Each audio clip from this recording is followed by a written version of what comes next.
in a small town in Poland called Tarnów, which is where my grandmother came from. There was a man called Isaac ben Yekel, who was a penniless pauper like his father before him. And like his father before him, no matter how much he tried, he could never make ends meet. The roof was always leaking, his children were always barefoot in the coldest days of winter. And yet, he always managed to put a coin in the poor box in the synagogue for the really poor people. And one night, Isaac had a strange dream. In his dream, he saw that there was a treasure buried beneath a bridge in the capital city in Warsaw. And in his dream, he could see the exact place where the treasure was buried. He could see the stone pillar of the bridge. He could almost touch that treasure. It was so real. But of course, he woke up, and the roof was still leaking, and he was still in Tarnów. It was a dream. But the next night, he had the same dream again, and once again, there was that bridge, and there was the pillar, and there, right there, near that pillar, he could see the place where the treasure was, and he could almost touch it. And when he woke up, he told his wife, Bela, about the dream, and she looked at him. No, so you had a dream? Huh. Yeah, a dream. But all that day, he couldn't get it out of his mind. Everywhere he walked, he thought of all the things that he could do if only he had that treasure. Why, he would fix the roof.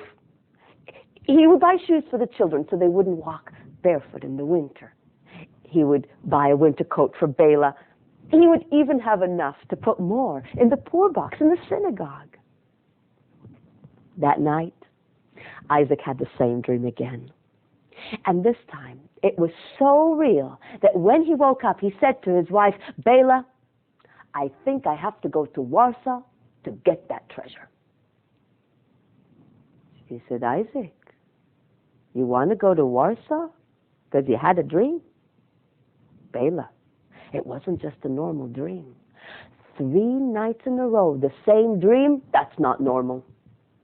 And going to Warsaw when you can't feed your children, that's normal. He said, I'll walk. And in spite of her protests, he set out that very day, and he walked for 5 long days, sleeping by the sides of the roads, and on the 6th day he arrived at the capital city. And there he stood petrified. There was the bridge, but it was full of people, carts and wagons, people going back and forth, and horses and soldiers. There, right where the treasure was supposed to be, a soldier was standing on guard. Isaac didn't know what to do. He started pacing back and forth upon the bridge, hoping that maybe when the sun sets, some people will go home. Maybe the soldier will disappear. But the soldier saw him. There was a man with tattered, worn clothes, pacing the bridge back and forth. Now that is suspicious. He walked right up to him. Hey, you! What do you want here? And Isaac looked up. He saw those shining buttons on the uniform. He saw the barrel of that gun. And he saw his life passing before him. And so he decided in order to save his life, he would tell the truth.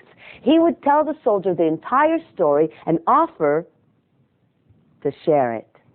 Split the treasure half and half. Well, he did.